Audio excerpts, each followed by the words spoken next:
এখানে মাছ ধুচ্ছি। কি কি মাছ ধুচ্ছি নিয়ে আসো দেখাই। ইলিশ মাছ, বাজারে অনেক ইলিশ মাছ উঠেছে। এই দেখো ইলিশ মাছ, আর এই যে কাতলা মাছ, আর এইটা দেখো, এইটা দেখো। আর ওখানে রাত্রিবেলা ভাত বসিয়েছি।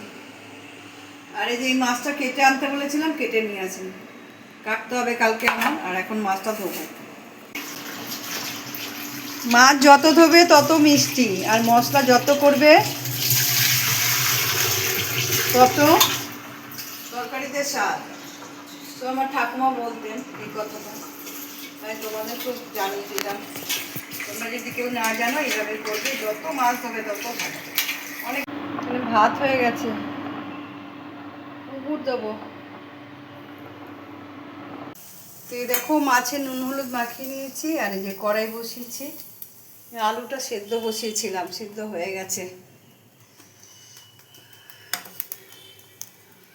আর এখানে পটল দিয়ে মাছ করব, কিছুটা পটল ভাজবো।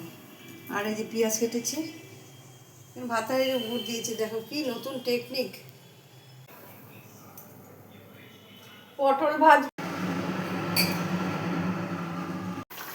মাছ আর পটল ভেজে রেখে দিয়েছি, আর এই দেখো মাছের ঝোল হচ্ছে।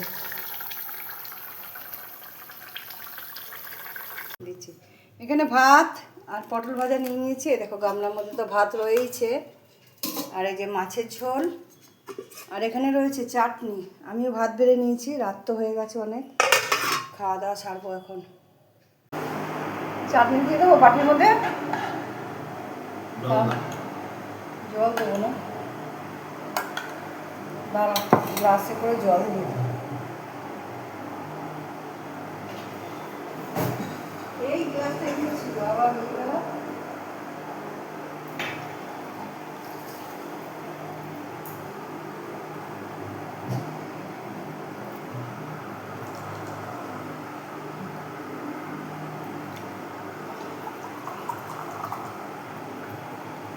না তোমার জল, কাঁচা লঙ্কা সব নিয়ে নিয়েছ? এই যে একটুখানি কাঁচা লঙ্কা নিয়েছি আমি, নুন দিয়ে লঙ্কা দিয়ে। আর ঘি ফি খেতে ভালো লাগে না একদম।